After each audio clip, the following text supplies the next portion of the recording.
and welcome to another ZenootTV News Show with me, Nick Peters, and Matt Chilton. Matt, hello to you. It seems that despite all the travails caused to our sector by the first lockdown, and of course the second one starts in just a few days' time, manufacturing has been bouncing back with some resilience. Hi Nick, thanks. Yes, so the PMI for October has registered its fifth consecutive month of growth, 53.7. Output growth was down slightly, but interestingly, business sentiment has registered at its highest since January 2018.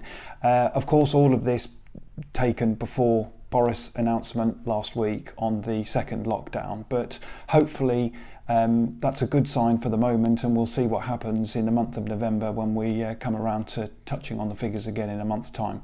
Yeah, one of the things that's really intriguing is that the first lockdown accelerated the adoption of digital technologies by manufacturers who obviously were having to cope with a pretty severe dislocation in their working practices and processes. And that has actually perhaps contributed to this increased PMI because certainly it does seem that the digital skills adoption agenda has moved forward quite a lot quicker than people anticipated. Yes, that's right. And Make UK and Sage have released a report looking at digital skills basically from the first lockdown in March. Some really quite interesting figures about embracing digital technology and new technology in factories. 91% of manufacturers say they benefited from the adoption of new technology during the recent pandemic crisis, and 87% of manufacturers said investing in digital training gave them a competitive advantage, with 2/3 undertaking training to improve digital skills in the last 12 months. But I think it really does underline the opportunity that digital skills and embracing the digital technology within the sector, how it will play a part in the coming lockdown that we're starting, but obviously into 2021 when we look, for further investment and further growth, hopefully, in the sector. Yes, as you say, it's going to be very interesting to see how manufacturers weather the second lockdown, hopefully having learned a great deal from the first one. And of course, as you say, now having access to more digital technologies to help them cope. It's slightly depressing news. We're in the beginning or nearing the middle of tomorrow's Engineers Week, which is run by Engineering UK in order to foster careers in engineering and manufacturing. And there was some pretty depressing evidence about the way the pandemic has affected young people and their hopes of a career in engineering. Tell us something about that. One of the big goals for tomorrow's Engineers Week is to inspire young people to think about rewarding careers in engineering, what it can offer them. And some of the numbers, unfortunately, have suggested that the careers support, the careers advice has this year been lacking because of the pandemic crisis. I think there is a risk that the pressure that schools and teachers are under at the moment, I think we would all have felt they were pressured a year ago. Now it is really very challenging.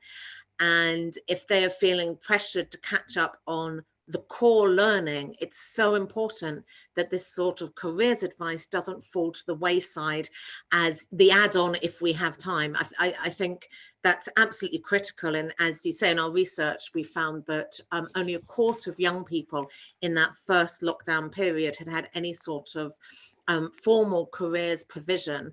But it's at a time when they are telling us they are more worried about their futures.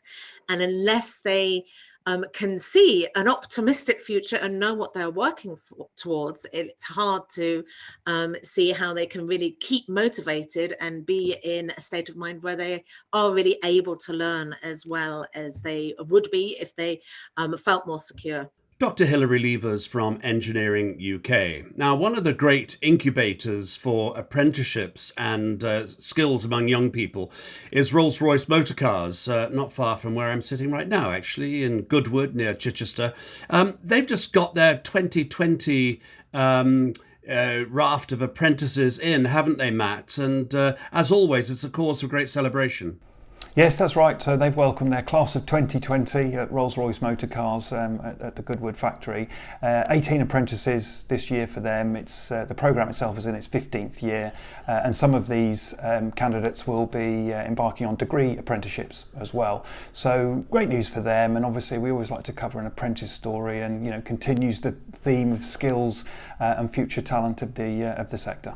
Yeah, I've been around the factory quite a few times, and I always marvel at the fact that a lot of people focus on the fantastic engineering involved in building these wonderful motor cars, particularly in our automotive sector, the more rarefied brands, marques like Bentley, Rolls-Royce Motorcars, and so on. But actually, they do encourage the perpetuation of some fairly traditional skills, and I'm thinking wood, leatherwork, hand painting, and so on. One shouldn't ignore that these really great artisanal skills are perpetuated by our automotive sector.